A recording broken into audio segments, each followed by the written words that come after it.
Olá, sejam bem-vindos ao nosso canal Guia dos Perplexos. Hoje estamos fazendo a gravação do segundo vídeo dessa série, Decifrando a Bíblia, e vou começar pagando a minha promessa a vocês. Falei para vocês que o canalha do Esdras tinha feito 2 projetos que ele conseguiu cumprir. O primeiro era diluir a dinastia do rei Davi, de maneira que se chegasse ao ano 30 antes de Jesus Cristo, 50 antes de Jesus Cristo, sem se saber quem era o descendente direto de Davi. E a outra maneira era interferir no sacerdócio, misturando os sacerdotes judeus, aronitas, com os sacerdotes gentios e anulando cada vez mais a ordem de Melquisedeque. Então ele puxava para si o cargo de sumo sacerdote, interferindo no sacerdócio, e puxava para si o cargo de príncipe, já que o sumo sacerdote, segundo um edito dele, como diz o padre Frederico Dattler, nunca se viu antes nem depois de Esdras nada semelhante. O sumo sacerdote, em caso de crise e não se tendo certeza quem era o descendente de Davi, olha só, não se tendo certeza de quem era o descendente de Davi, isso ele ia providenciar. Então o sumo sacerdote acumula as funções de sumo sacerdote e rei. Então, vamos agora provar a vocês.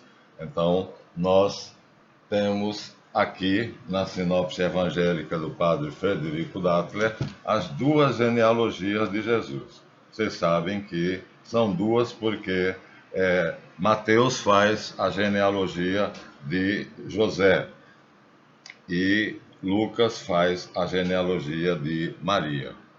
Então, Eli é pai de Maria, embora esteja escrito aqui que era pai de José. Mas as Testemunhas de Jeová, no seu site, belíssimamente explica por quê.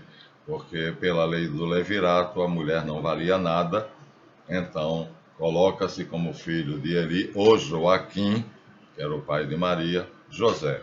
Mas eles fizeram uma pesquisa acurada e então viram que essa genealogia de Lucas, na verdade, Eli é outro nome usado por Joaquim, coisa muito comum na época, e na outra genealogia, onde Matã foi pai de Jacó e Jacó foi pai de José, esposo de Maria. Essa é de José realmente. Por que 2 genealogias? Porque a genealogia de Mateus, em Davi, ele coloca a descendência de Salomão. Davi foi pai de Salomão. Logo daí para frente, todos são descendentes de Salomão. E aí quando chega no nosso caso, que é Zorobabel, depois do cativeiro da Babilônia, ou seja, na época do canalha do Esdras, Jeconias foi pai de Salatiel. Então, continua a descendência de Davi. Até aí tudo bem. Salatiel, pai de Zorobabel. Zorobabel, pai de Abiúde. Notem bem, Abiúde, pela descendência de Salomão, o rei legal. E aí, em Lucas, nós vamos ao rei legítimo, que era o primogênito. E quando chegamos em Davi, então, Davi tem um filho que é chamado Natã, que é o rei legítimo, era o primogênito na época, era o mais velho, então é quem deveria herdar o trono, mas Davi prometeu a Betsabá que seria Salomão. Então as 2 genealogias fundem-se aqui, fundem-se não, criam uma dicotomia, porque a de José é de Davi por Salomão, e a de Maria é de Davi por Natã. Então, Zorobabel foi filho de Rezá. Aliás, Zorobabel foi filho de Salatiel, como está lá, e foi pai de Rezá.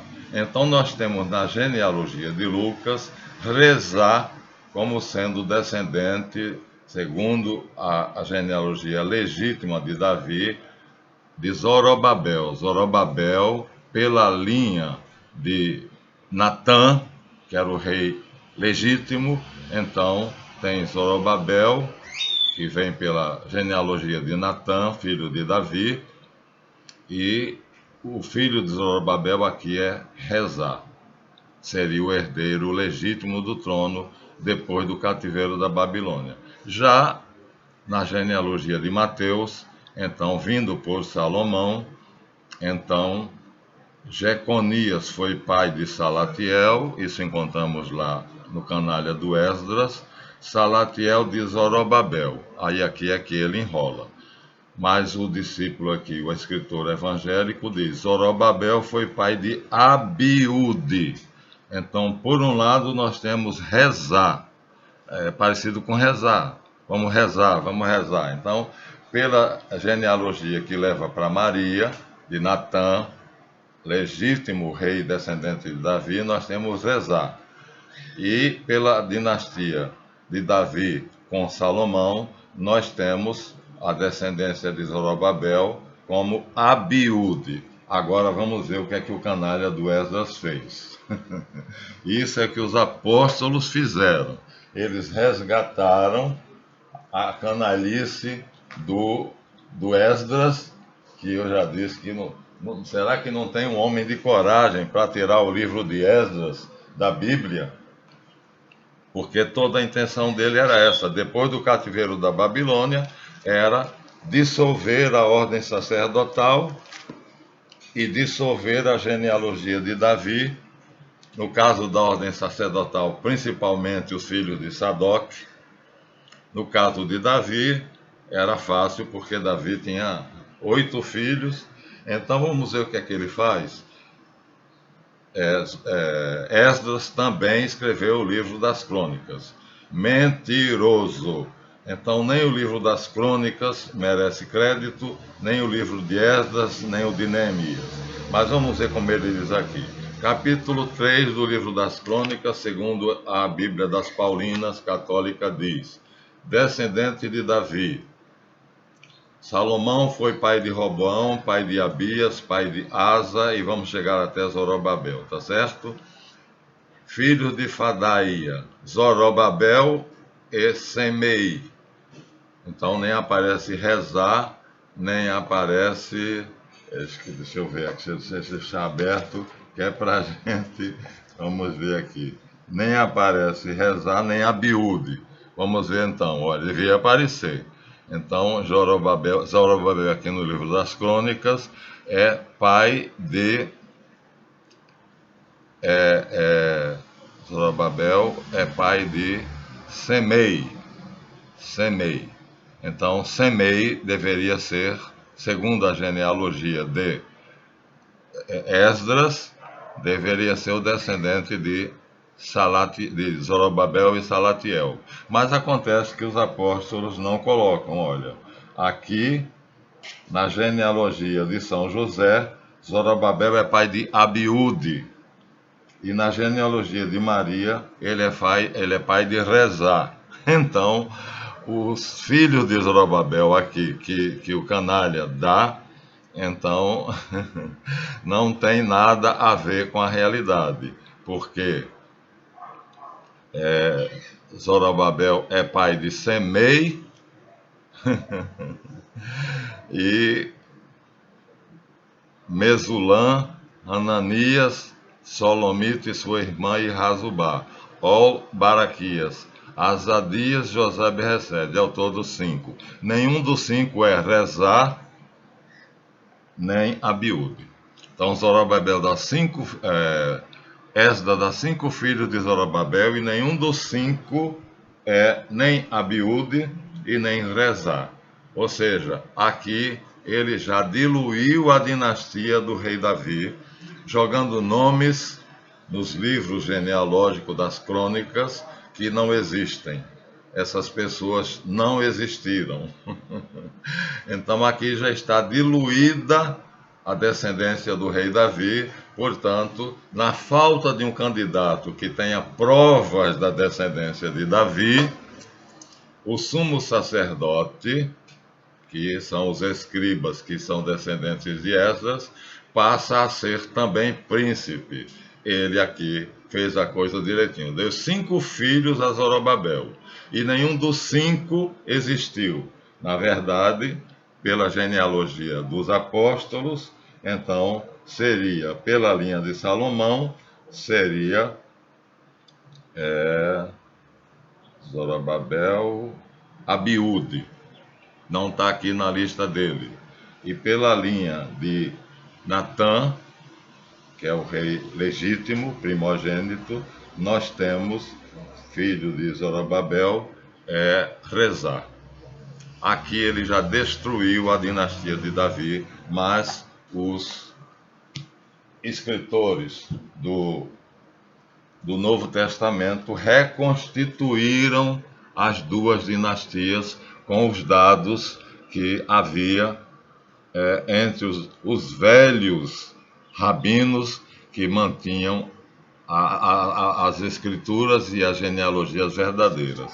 E aqui nós temos uma por Salomão e outra por Natã. Logo, esta é a verdadeira genealogia de Davi, que vai terminar em José, a de Mateus, e a de Lucas vai terminar em Maria. Portanto, trabalho belíssimo, muito difícil de ser feito, mas os essênios, os assideus tinham essas genealogias. E como os apóstolos também eram homens justos, então conseguiram provavelmente dele. Ainda tinha um escritório no Cairo, onde o último descendente de Sadoc tinha também os livros das genealogias, que era Onias IV. Logo, aqui está a grande mentira de Esdras revelada. A genealogia de Davi vai terminar em José e Maria, José descendente pela linha de Salomão, Maria descendente pela linha de Natã. E não é nem Abiúde e nem Rezá que constam na genealogia do canalha do Esdras. E aí, se vocês têm alguma dúvida ou acharem que eu estou sendo parcial, eu vou pegar aqui o livro das Testemunhas de Jeová, Bíblia das Testemunhas de Jeová. Aqui está gasto, né? Está bem gasto. Tradução do Novo Mundo das Escrituras Sagradas, que é as Testemunhas de Jeová. Então vamos ao mesmo capítulo, primeiro livro de Crônicas 3. Vamos procurar aqui Zorobabel, Salomão, Acasias, Manassés, Josias, Edequias. Aí chegamos. E os filhos de Pedaías foram Zorobabel e Simei.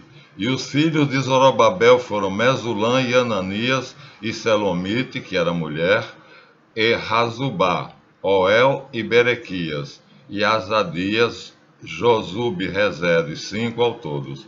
Não está aí nem Semei e nem Rezá. Então, na Bíblia das Testemunhas de Jeová. E agora vamos à Bíblia do mais decantado de todos os escritores da Bíblia, foi o primeiro a traduzir a Bíblia para a língua portuguesa. Fez isso na Holanda, porque se ele fizesse isso num lugar onde os reis católicos mandassem, ele seria morto, seria preso pela Inquisição. Então, o que nós vamos ver no livro de Crônicas os descendentes de Davi. Então, aqui veja, Bíblia Sagrada de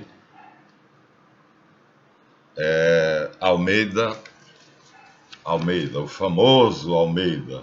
Então, vamos ver, capítulo 3, os filhos de Pedaías. Aqui ele já dá Pedaías em Crônicas, o canalha.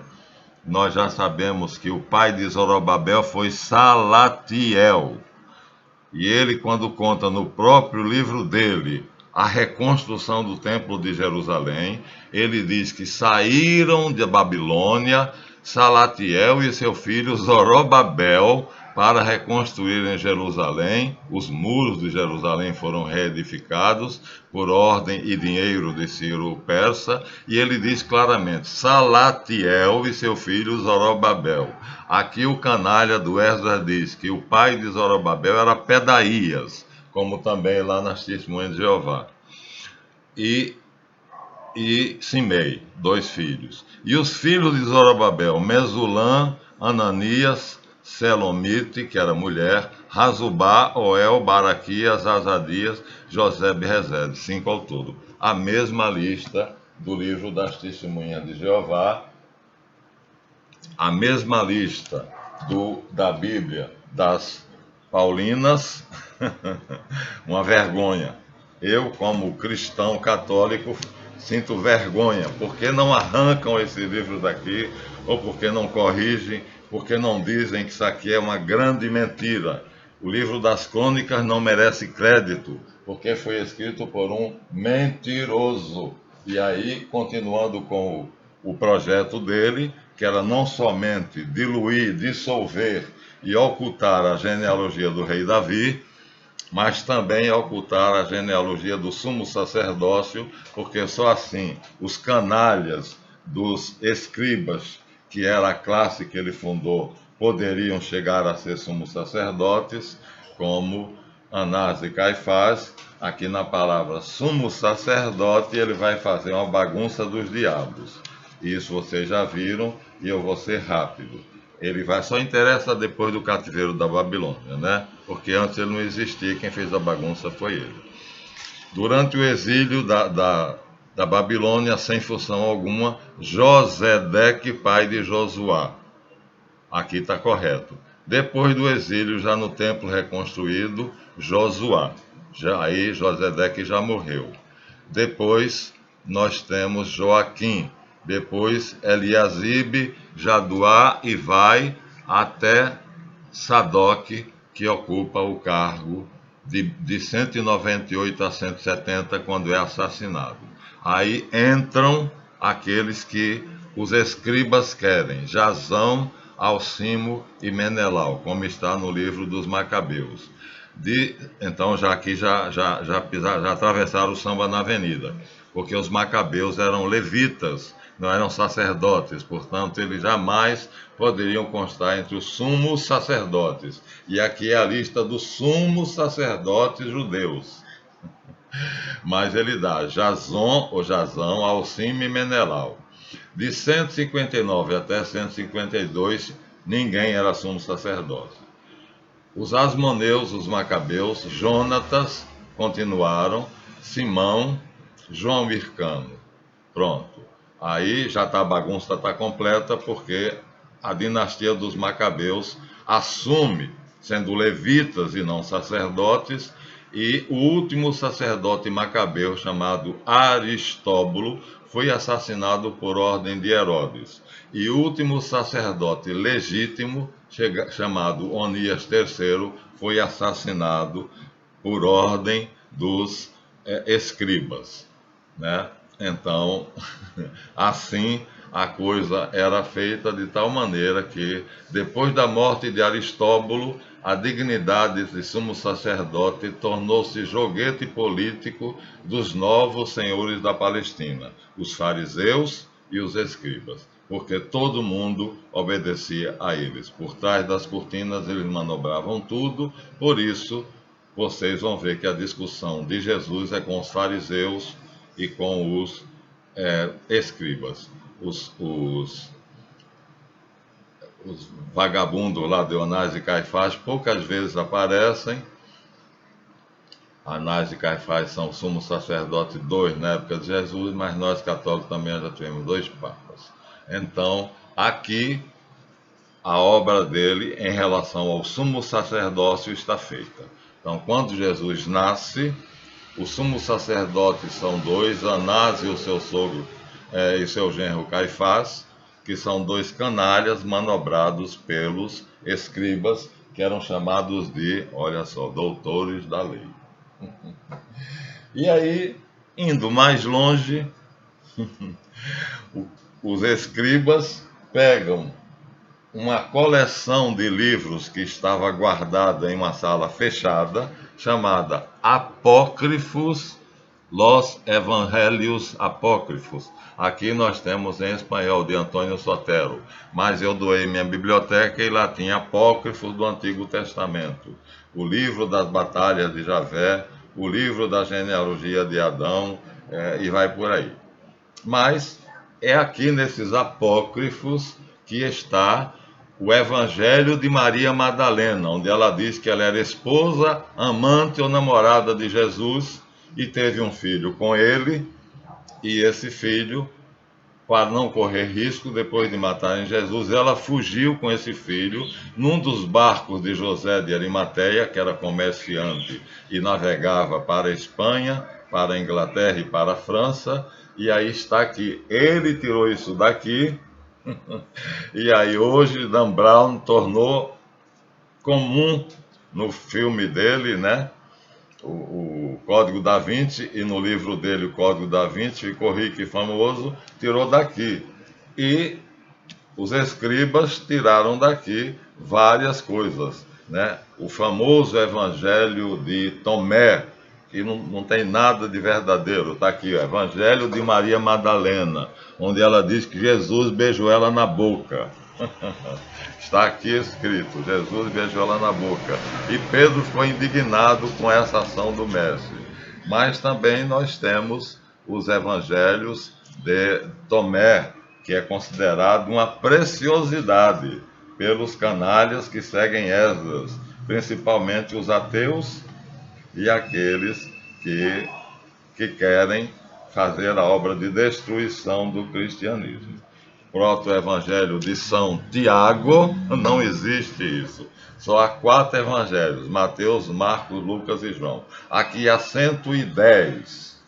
E aí foi uma maravilha, esse manancial de livros. Apócrifo quer dizer escondido, colocado dentro de uma cripta, ou seja, longe das vistas do povo.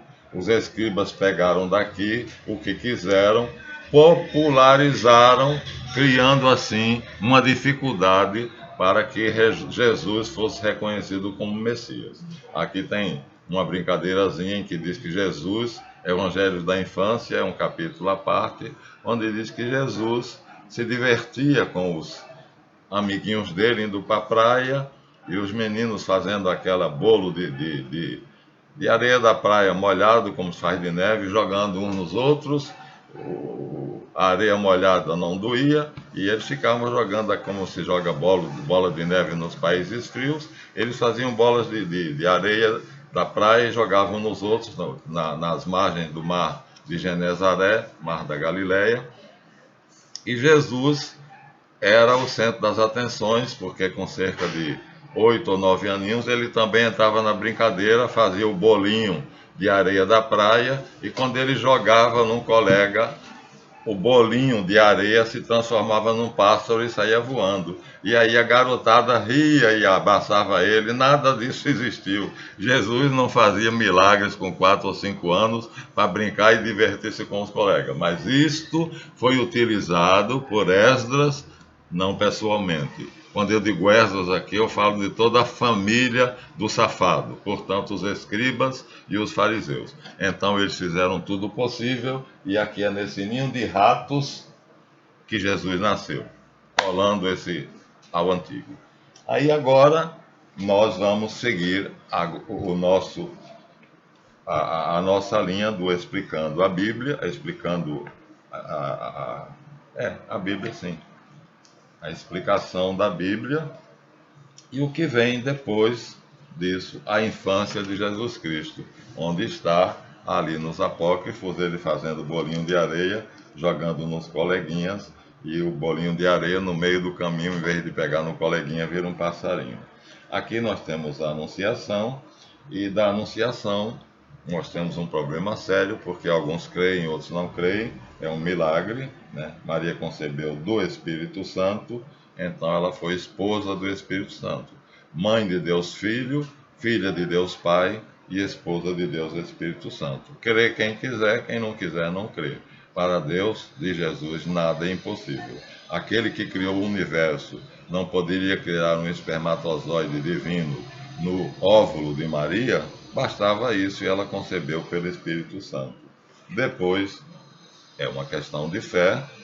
Os cristãos em geral acreditam, de qualquer denominação, até os testemunhas de Jeová. Eu digo até porque eles são muito rigorosos, muito críticos.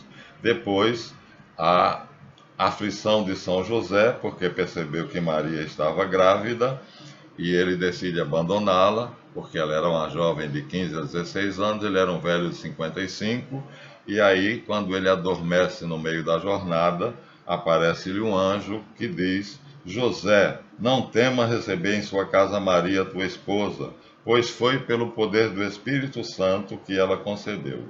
Ao filho que dela nascer darás o nome de Jesus, Yeshu, que quer dizer Salvador, porque ele salvará o povo dos seus pecados. Isso é importante porque não é Yeshua e muito menos Yehoshua. Vamos conferir.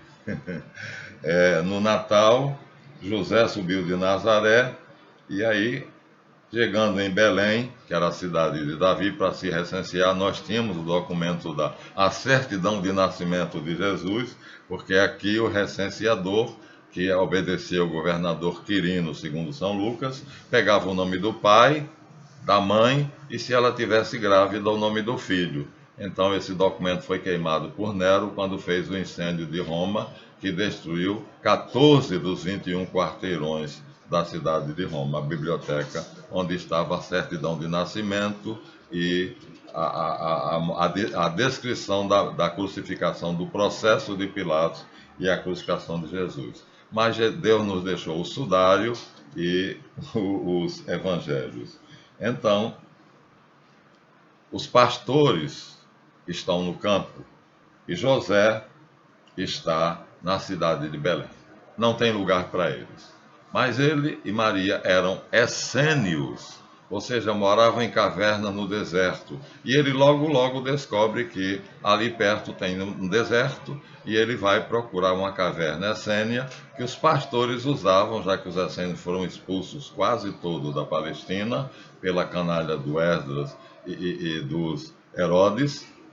Ele vai para o lugar certinho. Ele não vai ao acaso. Não tinha lugar na hospedaria, ele vai para uma gruta essênia onde ele sabia que existia, porque ele era essênio e Maria também. Saíram porque eram descendentes de Davi e ela já estava na idade de casar.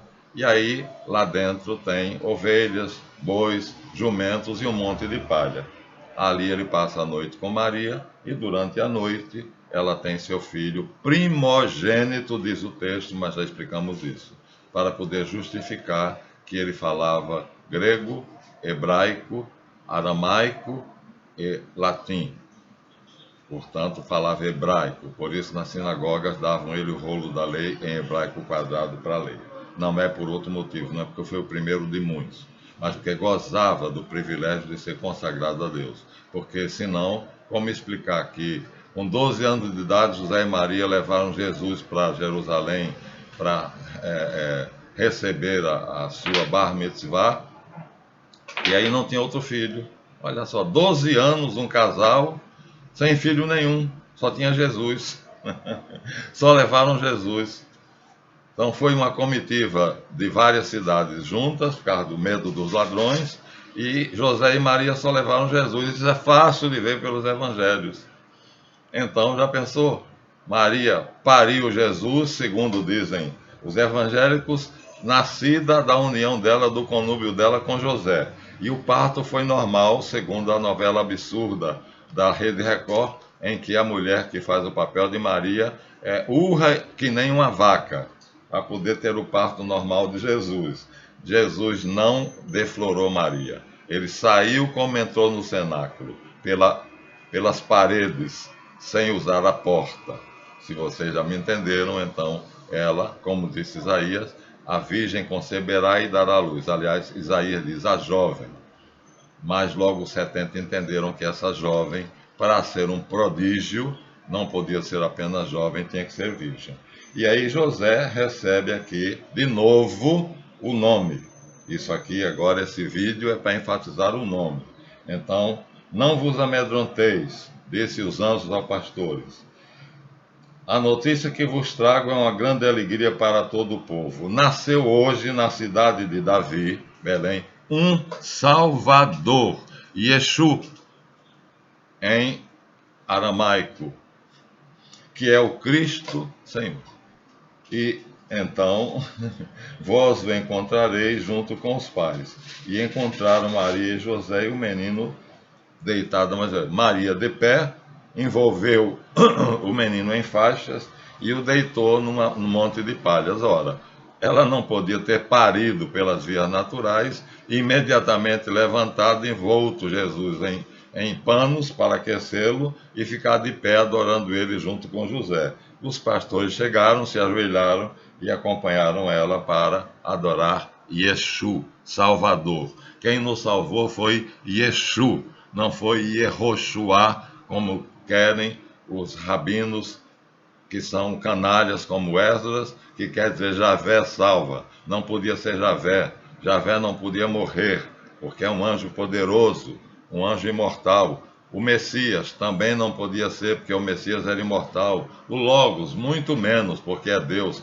Só quem podia morrer na cruz era o homem Yeshu. Ele se desveste das três personagens. Ele era o Logos, Deus, ele era Javé, o Criador da criação que está escondida, velada pela nossa, e ele era o Mashiach, e ele era homem. E foi como homem que ele, abrindo mão de todos os poderes, como super-homem num dos filmes da série, ele vai morrer na cruz. Então foi Yeshu o nosso Salvador, tá? Então aqui fica claro, então, que não devemos fazer pronunciar o nome de Jesus, porque é dito a Maria que ele se chamará Jesus, e é dito a José, lhe darás o nome de Jesus. Então, Yeshu, Yeshua é tolerável, porque não é Yehoshua, Javé salva. Yeshua é apenas salva, salvação, mas é Salvador, e Salvador é Yeshua. Então agora nós vamos ver aqui, né, a matança dos inocentes e os magos. Vamos pular para aqui. Nascido Jesus em Belém de Judá, no tempo do rei Herodes, vieram do Oriente a Jerusalém uns magos, perguntando: onde está o rei dos judeus que acaba de nascer? Vimos sua estrela no Oriente e viemos adorá-lo. Ora, aqui está no texto dos sinóticos. Uns magos, mas para a igreja, a Idade Média, a partir do ano 800, passou a produzir esses mimos que são chamados grimórios, em francês grimoire, porcaria, bruxaria, livro que não serve para nada. Aqui é dito que é o livro de São Cipriano. São Cipriano, os escritos dele estão guardados ciosamente em cofre no Vaticano. Então, capa de aço e capa preta são lixo, não serve para nada. Tem absurdo costurar a boca de um sapo com o nome da pessoa lá dentro, botar um gato vivo dentro de um caldeirão de água fervente, está aqui. Aí a pele do gato vai sair na água fervente, a carne do gato vai soltar dos ossos e pega determinado ossinho, que ele diz qual é o nome, e bota entre os dentes, e você pode passar pelo meio dos seus maiores inimigos, que eles não verão você. Você fica invisível. Às custas de quê? De um gato ser morto cruelmente, jogado num caldeirão de água fervente. E o coitado do sapo, que muita gente diz, bota o nome na boca do sapo e costura, vai morrer de fome, porque ele não poderá mais comer. Isso é um grimório, e começam a produzir isso a partir do ano 800, e a igreja, isso com o nome de magia e magos. Ora, é evidente que não é magia nem magos. A igreja então vai diabolizar a magia do mesmo jeito que diabolizou o nome de Lúcifer. As duas coisas. Lúcifer, que era o nome da estrela da manhã, passa a ser sinônimo do diabo. E Magen, Magoi, que quer dizer magos, passa a ser sinônimo de bruxo ou feiticeiro. Mas se nós pegarmos no original, aqui eu tenho o original em grego. Então nós vamos ver como é que está no original em grego, o Evangelho segundo São Mateus.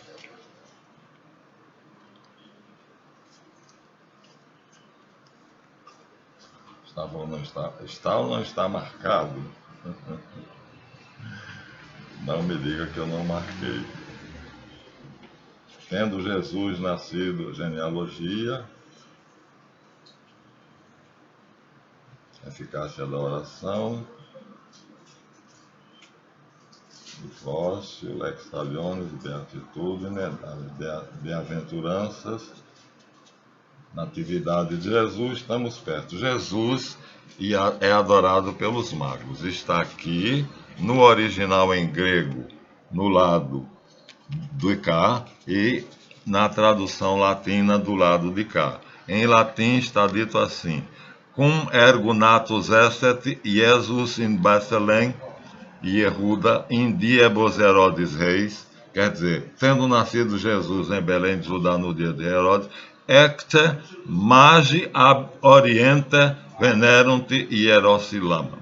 Quer dizer, magi é a palavra no latim. No grego, está aqui do lado de cá, está muito pequenininho, mas eu vou tentar mostrar a vocês. Vou aproximar o livro o mais que eu puder. É essa palavra aqui. Aqui, ó, está grifado embaixo. Vieram magoi. Magoi. Magoi, magis, magister, tudo é da mesma raiz. Significa mestres, sábios, que sonharam que não deviam voltar por Jerusalém. Eram astrônomos que naquela época tinham o nome de astrólogos, diz a igreja. Mentira! Eram magos, magos brancos. Havia os magos brancos e os magos negros. Hoje, dificilmente você encontra um mago branco. Eu sou um mago branco. Aqui está uma besteira feita por um idiota que é usado pelos magos negros que acreditam que isso faz efeito. Isso é uma porcaria, é um grimório. Mas o que está escrito é magoi, em grego. Está sublinhado, tá vendo? Eu sublinhei, ó. Aqui essa letra é M, essa é A, essa é G, gama, essa é O e essa é I. Magoi. Em latim está escrito magi. Ó, magi é da mesma raiz que magis, magister, maior, mestre. Ou seja, não eram apenas astrônomos ou astrólogos, eram magos mesmo, homens de uma sabedoria oculta, como o nosso Eliphas Levi Zahed, que escreveu o Ritual da Alta Magia, no qual nós nos baseamos por muito tempo, está aqui, mas ele diz que submete à Igreja Católica, a qual ele pertence, todo o conteúdo desse livro. Se quiserem tirar da praça, o Papa pode tirar, mas o Papa não tirou.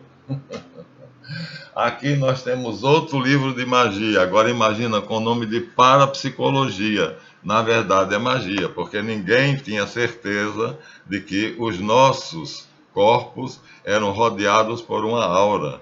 E aí Semyon Kirlian provou, através da fotografia Kirlian, do kirlianógrafo. Aqui está a ponta dos dedos do padre, que está aqui na contracapa, e aqui está o dedo do discípulo dele, que tirou a fotografia. E então, no kirlianógrafo aparece a aura.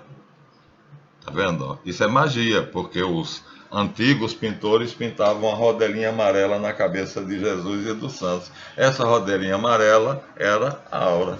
Está aqui, ó, à vontade. E aí, quando o padre Miguel Lucas faz uma experiência ainda mais interessante, aqui está o aluno, ele corta um pedaço de uma folha, já mostrei a vocês, esse pedaço negro é cortado, e aí aparece a aura e aparece o duplo etérico. Essa parte, como era um kirlianógrafo, não era uma máquina própria para fotografar o duplo, que é brilhante, de um prata brilhante, aparece apenas o azul da aura. Mas veja, a parte cortada da folha, que é o duplo etérico, aparece. Aquilo, os fantasmas que somente os magos viam, agora você pode ver num kirlianógrafo. Isso é magia, com o nome de parapsicologia. E Frei Albino Arese foi o lugar onde eu fiz o meu curso, e no final de semana, na Igreja de Santo Antônio, em um anexo, eu fiz 3 dias com o Quevedo. Então, você vê, mentem desgraçadamente, mentem constantemente. A igreja mente de um lado, por isso ela não tira Esdras, porque ela também é mentirosa. Cabala é o livro da magia, é a mística judaica. Então aqui é tudo magia. Tudo que está aqui é magia. Está aqui um dos maiores de todos os magos, Moisés. Moisés era um grande mago e fez aqueles prodígios no Egito porque ele entendia. O embaixador do Kabbalah Center diz a grande magia. Eles conhecem a abertura do Mar Vermelho pelo nome de a grande magia. É assim que eles se referem. E aqui estão várias receitas mágicas de um lado da página e do outro lado da página. Tudo isso é magia, e essa magia e o mago contemporâneo, enquanto Eliphas Levi foi um mago do século XVIII, o padre Miguel Lugas é um mago como Frei Albino Arese de 10 anos atrás, morreu já o meu querido frade. Eliphas foi do século XVIII, e aqui nós temos um mago que morreu em 72, Carl Gustav Jung, o homem e seus símbolos. Ele ensina, aqui está ele ensina que o homem tem uma capacidade de formar símbolos, e esses símbolos vêm da região dos arquétipos, que é o mundo de Javé. E se você souber como, você consegue tornar esse símbolo real, materializar o símbolo. Então, isso é a mais alta magia. Pronto. Jung foi excomungado pelas academias, Freud é estudado no lugar dele, então nenhum psiquiatra segue Jung, todos eles seguem Freud por causa disso, porque Jung descobriu o véu e disse, por trás do nosso mundo está o mundo de Javé, a zona do mundo dos arquétipos, que ele chama assim. E se você captar um arquétipo daquele, porque seu cérebro tem esse poder, sistema límbico e o sistema reticular, você fixando a atenção e fazendo determinadas coisas, você transformará aquele símbolo no objeto real. Um carro, um bom emprego. Então é um mago moderno, porque morreu em 1972. E, por incrível que pareça, agora vou mostrar a vocês. Eu tinha e deixei, né? Devia ter trazido o Manual de Teologia Dogmática católico, ó. Junto desse tinha Manual de Teologia Ascética, formava um par com esse aqui. Ascética, essa é dogmática, é dizendo quais são os postulados que é necessário crer para fazer magia. E a ascética é a transformação que você tem que sofrer para ser um mago. Tá aí, os livros têm imprimato, tá aqui, tá vendo? Manual de Teologia, tem o imprimato aqui bem pequenininho pela Igreja Católica. Então, eles estão longe de saber o que é magia. E o médico da corte dos papas era Lúcio Cornélio Agripa, no Renascimento, o maior mago da época. Lúcio, vou repetir, Cornélio Agripa. Então, um santo que é da minha preferência escreveu esse livro de magia, que são os exercícios espirituais de Santo Inácio de Loyola. Ele era um mago.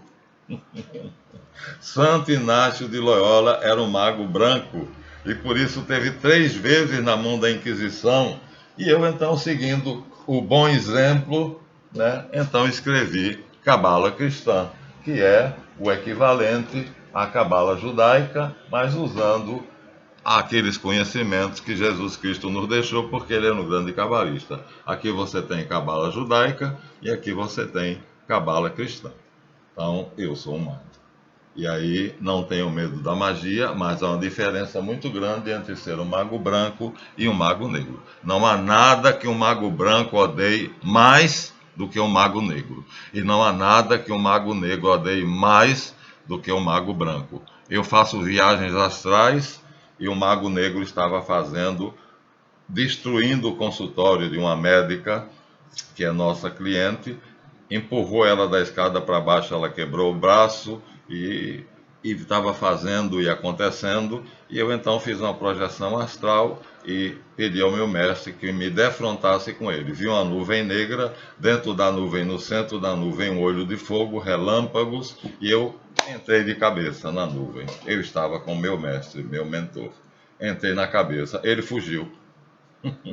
Mas o protegido dele, que era quem estava fazendo tudo isso para comprar a sala da minha aluna, naquela semana bateu com o carro, ficou acidentado, quebrou uma perna e quando chegaram no hospital perceberam que ele estava com um apêndice inflamado. Ele fez uma operação de apendicite. Aprendeu a lição, nunca mais se meteu com a minha aluna. Então, o combate é difícil. Então, no filme As Duas Torres, como é que o Anel, né? O Senhor dos Anéis, aquele ali tem muito de realidade. Então, aprendam que Paulo Coelho escreveu O Diário de um Mago, que é um livro sério, onde ele escreve a biografia dele. Eu escrevi a minha biografia, o livro de Tó, que não editei e não vou editar porque os nomes são verdadeiros. Mostrando como foi o meu aprendizado sob a tutela do padre Roberto Zara, em carne, osso e pescoço, e do meu queridíssimo mestre Elifas, do século XVIII, a quem eu devo muito no meu aprendizado. Então, assim a gente vai vivendo a vida, mas é uma pena. Mente Esdras de um lado, mente a Igreja Católica do outro lado. Os magos eram, na verdade, sábios. Então, é que não havia a palavra sábio, então usaram a palavra mago. Mentira! Havia a palavra sábio, Sofia, sabedoria. E aí, já dissemos a vocês que Pitágoras, quando o mensageiro, né, da Sibila, que veio do oráculo de Delfos, dizer que ele foi classificado por ela entre os sete sábios da Grécia, ele riu e disse: sábio é um nome que convém só a Deus. Eu me conformarei em ser um filósofos, amigo da sabedoria. Havia a palavra sabedoria e sábio, mas Pitágoras usou Sofia, sabedoria, tá vendo? Havia a palavra sofos e sofia, mas o que está escrito no grego original nos evangelhos é magoi, traduzido em latim por magis, que quer dizer mais, maior, e daí vem magister, que quer dizer mestre. Logo, parem de mentir, padres católicos, bispos católicos, Vaticano. Eu não me encaixo mais em nenhuma igreja. É como diz Carl Gustav Jung: depois que você chega ao conhecimento de certas coisas, eu vejo a missa, aproveito porque é uma peça lindíssima de cabala. Quem fez entendia de cabala, mas eu acho que nem o padre que está celebrando sabe o que está celebrando. Então, através do simbolismo, transformaram a doutrina católica num drama belíssimo, que já está menos belo do que era a missa tridentina, a missa de Paulo VI, mas ainda tem muita beleza e muita cabala, muita magia. Portanto, entre os terreiros é comum a ideia de que, se você tiver algo a fazer em magia negra, você deve ir para uma missa. Na hora da comunhão, agora então é fácil, porque antes o padre dava na boca, agora ele dá na mão. Então, mas o padre fica olhando você botar na boca, porque essa notícia chegou à igreja. Você recebe na mão, esconde e vai fazer a bruxaria que você quer, porque é o objeto mais poderoso para um mago negro. Agora veja, da Igreja Católica. E a Igreja Católica não é um colégio de magos? É. E eu me honro em ser católico e pertencer a essa igreja, embora ela mantenha o povo na ignorância, lastimavelmente, mas todo padre é, saiba ou não, sacerdote da ordem de Melquisedeque, como eu e você que fomos batizados na morte de Jesus Cristo, grande sacerdote da ordem de Melquisedeque. Então, mentira, aí transformaram magos em reis magos. Eles não eram reis, eles eram magos. Eles não eram reis coisa nenhuma, não havia. Havia 3 escolas de magia, uma na Etiópia, uma na Caldeia e uma na Pérsia. Eles três combinaram um ponto de encontro e foram uma comitiva. Eles três entraram para ver o menino e deixaram a comitiva do lado de fora. Eles três ofereceram presentes, que diz a tradição que foram com esses presentes valiosos que eles deram, ouro, incenso e mirra, que São José e Maria Santíssima viveram no Egito quando fugiram de Herodes. Faz sentido, embora não se tenha isso por escrito. Então, da Etiópia, da Caldeia e da Pérsia. Então, Beda, o Venerável, dá os nomes, mas não coloca a relação com o lugar. Belshazzar ou Baltazar era da Babilônia. Baltazar ou Belshazzar é um nome caldeu. E quem são os outros dois? Gaspar é persa. O nome Casper, de um judeu chamado Bernard Casper, que eu sempre uso o livro dele para mostrar a canalice de Esdras, que ele descreve com gosto, porque Esdras botou os judeus lá em cima e eles agora governam o mundo. Casper, Gaspar, o nome é persa. Baltazar, Gaspar e agora qual é o terceiro que era negrinho? Esqueci. Não estava no gibi. Então o terceiro era negrinho, era da Etiópia, era etíope. Então eram três magos, não eram reis. E a igreja colocou reis magos e ficou, e depois hoje o Nordeste celebra a Folia de Reis e o dia 6 de janeiro é o dia de Reis. Quer dizer, a palavra mago foi mandada para o inferno, como também a palavra Lúcifer se tornou sinônimo de Satanás. Melchior, Gaspar e... não vem, bloqueou. Mas é fácil, é fácil de encontrar, é só vocês pesquisarem. Mas é assim mesmo, a aula do professor Marlanf é uma conversa na minha sala de visita. Muito obrigado. Então, tornem-se magos brancos e vamos combater o bom combate, projetando o duplo etérico e o corpo astral. Vamos desfazer, chama-se antigoesia, esse ato, desfazer a magia negra, encontrando os bruxos, os feiticeiros que fazem as pessoas infelizes e fazendo magia negra. Preciso de mais gente, mas é um ato perigoso. Não digo qual tem que ser chamado, tem que ter recebido a investidura. Então, graças a Deus, eu estou dando a vocês os rudimentos, mas não farei a investidura. Eu não tenho essa autorização, tá bom? Então, Colégio dos Magos Caldeus, a quem eu tenho a honra de pertencer. Muito obrigado por verem esse vídeo até o fim. Deem seu like, o pessoal geralmente esquece o like. Vejam o vídeo e aí já vimos como a Igreja Católica não tira o canalha do Esdras e o livro das Crônicas porque ela também mente. E é mentira de um lado, mentira do outro. E as igrejas evangélicas, vocês acham que não mente? O próprio Edir Macedo disse que não aceitava que Jesus tivesse feito o primeiro milagre nas bodas de Caná, porque ele veio para os pobres e não para os abastados. E assim vai. Ele discorda.